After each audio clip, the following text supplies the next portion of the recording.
On July 8, 2023, treasures from the Yangtze River Estuary.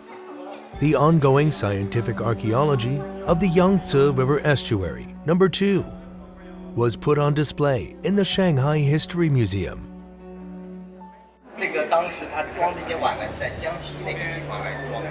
Last November, since the ancient shipwreck, Yangtze River Estuary number 2 was salvaged in the Yangtze River Estuary.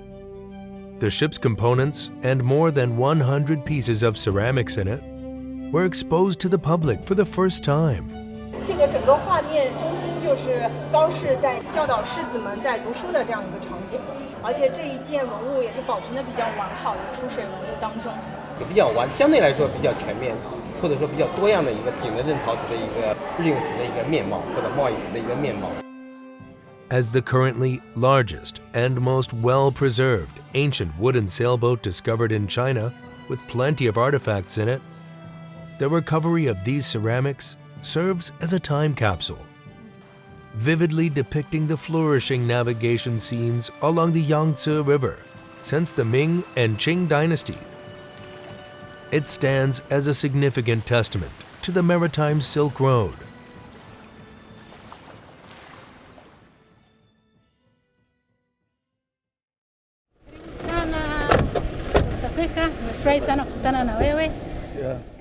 On July 29, 2023, on the occasion of the 10th anniversary of the Belt and Road Initiative, our film crew came to the Kwendu sites in the northern suburbs of Dar es Salaam, Tanzania.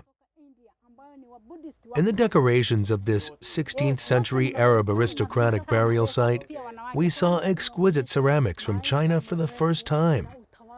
Yeah, in this site of Kunduchi, this is one of the surviving best preserved tomb that indicate our early connection with China. You can see that bowl, typical Chinese of the Ming Dynasty period. The production of this type of ceramics is during the 18th century onward. According to Professor Amandus of the University of Dar es Salaam, Chinese navigator Zheng He conducted 7 large-scale ocean voyages in the early Ming Dynasty, reaching as far as the East African coast, including Kenya and Tanzania. Although there are no relevant documents mentioning the exact location of Zheng He's fleet in East Africa, beneath the giant baobab tree at the Kwendu sites, the Chinese ceramics, weathering the vicissitudes of time, embedded in the pillars of Arab aristocratic tombs, serve as a testimony to the trade connections between this medieval city and the Ming-Qing dynasty during that era. Few Chinese were coming, but the majority of the rich people who settled here were importing and buying this expensive Chinese product. And the display of this bowl here, it is a sign of status, the status of the owner of this tomb. It indicates the wealth, the political power that the Sultan owned. Some of them have been looted. From these archaeological discoveries, it is evident that the East African coast was another end market for Chinese ceramics outside of Europe. Ceramics completed decommodification here, with tomb decorations finally emerging as a way of consumption.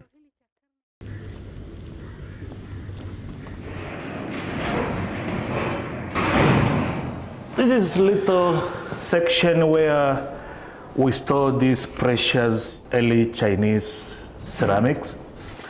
This one you see here belongs to the 18th century AD and is coming from Kunduchi site. In the collection storage of the National Museum of Tanzania, we not only saw hundreds of collections of ceramics from China, but also found this blue and white porcelain plate with the Chinese character Shou, unearthed from the Kwendu site. The character here, Shou, meaning long life, in the center, and with the design of the inside wall believed to derive from Mongolian scripts. So this is believed to be derived from Mongolian script, and the meaning in English is long life, show. Spanning over thousands of kilometers after returning to China, our film crew also found in the collection of Professor Cao Jianwen of Jingdezhen Ceramic University this blue and white porcelain plate from the Qianlong period of the Qing dynasty, with the Chinese character shou. 那么这种寿字盘呢，我们一般都称为梵文寿字盘。那么主要是它边上是以梵文呢来装饰的。According to Professor Cao Jianwen, this type of blue and white porcelain plates, symbolizing beauty and auspiciousness in traditional Chinese culture, was highly popular during the Ming and Qing dynasties. They not only enjoyed massive sales in the domestic market, but were also widely exported overseas. We can often find them in related remains both domestically and internationally. 在坦桑尼亚，同时呢，我们在肯尼亚也可以看到这样的习俗，就是用我们的青花瓷器的大盘，经常都用来装饰在他们的木柱的这个上面，贴在上面。所以我们看，在东非地区，我们看到了，从明中期开始，弘治正德开始就景德镇的青花瓷就成为主流的外销产品了。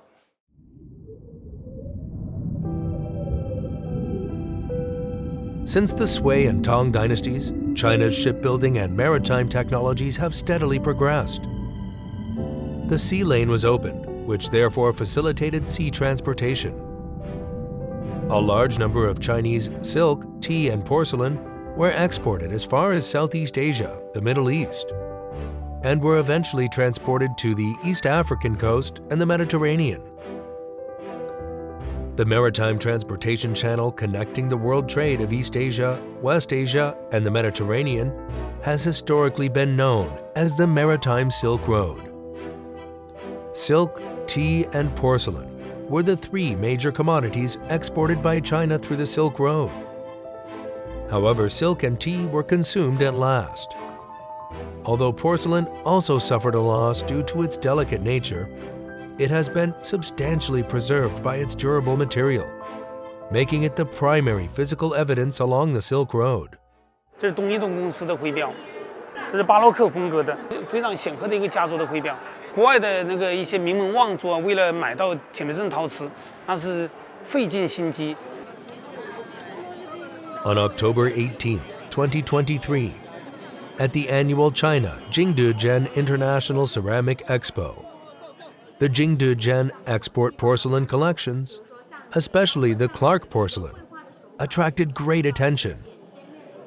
等于说，瓷器作为了一种我们汉字的载体，输送到国外，那同时也是把我们的中国文化带到了国外人的面前。As one of the major overseas markets from the 16th to the 18th century, Europe has experienced chinoiserie for over 300 years. Chinese ceramics became a luxury among European royalty, nobility, and the upper class, therefore earning its name, white gold. 那么小的都烧坏了，这么大的还这么完美。The name Clark porcelain originated from a Portuguese merchant ship called the Clark, captured at sea by the Dutch East India Company in 1602. As physical evidence of the cultural changes between the East and the West during the Ming and Qing dynasties. These ceramics not only reflected the maritime trade at that time, but also had a profound impact on the local culture and social life. 那么在18世纪之前，他们是没有瓷器的，他们只是有陶，而金属器皿呢，它不容易清洁，而且价格昂贵。大量的外销瓷进入到欧美国家之后呢，他们发现瓷器呢，它坚固、耐用、易于清洁，可以说它改变了欧美的这个生活，特别是饮食的习惯。In 1513 AD, after the first Portuguese merchant ship arrived at the port of Guangzhou, China, Chinese porcelain began to enter the European market in large quantities. To specify the figures. So According to economists, from 1550 to 1800, as many as 186 million pieces of porcelain were exported from East Asia to Europe. And they imported the so-called kalake porcelain, usually very big plates. And we can also see some Dutch paintings from the 16th and 17th century displaying Chinese porcelain with fruits inside. During the European Renaissance, the founder of the Italian Venetian school, Giovanni Bellini, created the oil painting The Feast of the Gods in 1540. While Chinese people might not be very familiar with the myth of Western culture, the three well-designed and delicate blue and white porcelain pieces in the painting are particularly eye-catching. 这个是应该也是一个卷草青花卷草纹跟青花牡丹传之莲的一个图案。那么这些图案呢，在元青花和明代的永宣时期的青花当中大量的使用，而且画的呢档次最高，它不是普通的家庭，它是诸各路神仙在一起聚会，聚会过程当中用上了景德镇高贵的陶瓷。The production, transportation, and trade of Chinese export porcelain span nearly 1,000 years of history, covering the Tang, Song, Yuan, Ming, and Qing dynasties. Its places of origin spread across China. At the peak period of porcelain production in the Ming and Qing dynasties, Jingdezhen, Jiangxi province, is the main production area for Chinese export porcelain. These ceramic products of various shapes and designs are not only world commodities in the process of globalization, but are also the greatest wealth, which is made in China and spread to the world. 这3件呢是从这个上海的这个长江口2号古船遗址出水的3块瓷片。好，这是一个喜字纹的一个罐盖，这是寿字纹的一个折腹碗，它这个腹是往里面折的。 Since last June, Jingdezhen Imperial Kiln Institute, based on a large number of ceramic fragments excavated in the past 4 decades, has established the world's first systematic ancient ceramic gene database. The major work of ceramic expert Xiong Zhe and his team is to make specimens from ceramic pieces unearthed at archaeological sites. By analyzing the genetic data, they can restore the ceramic technology in relevant years. 一部分呢，我们能够丰富我们这个基因库的这个年代序列。那么更进一步的呢，我们就能够对当时这个外销的一些状况，然后呢，对它这个文化交流的一些这个情况进行进一步的分析和研究。所以我们也希望能够把我们长江口2号的出水文物能够纳入到这个古陶瓷基因库的研究当中。我们通过跟景德镇当地的这种考古出土品进行比较研究。 能够为我们了解景德镇瓷器的生产、流通、贸易的状况提供更多的这样一个证据。The archaeological excavation and exhibition of the Yangtze River Estuary No. 2 are in progress. More stories about the maritime Silk Road and Chinese ceramics are waiting to be discovered. Cross time and transcend borders.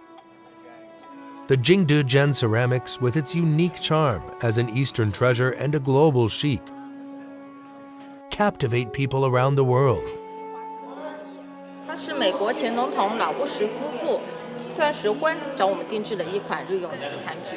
我们专门为塔吉克斯坦定制了这套具有民族特色的茶具。我真的很喜欢青花瓷的作品，我觉得他们很有意思，因为在土耳其，我们的青花作品和你们的青花作品有太多的关系，所以我觉得一带一路很重要的，今天也很重要的，因为我们可以 connect 其他的国家。I feel that I am live with my family. I am not feel I'm strange. Everything was nice. Everything was beautiful. The people very kindly, very hospitality. Here, I think I breathe art and ceramic.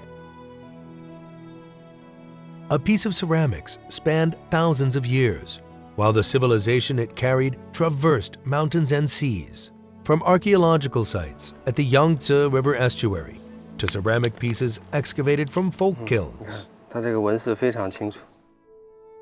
From the European courts of the Renaissance to royal tombs on the African continent, and from the ancient Silk Road to the Belt and Road Initiative of today. The interplay of clay and fire has created breathtaking ceramic treasures. They build a solid bridge for trade between the East and the West, and mutual learning among civilizations, and tell numerous Silk Road stories to the people.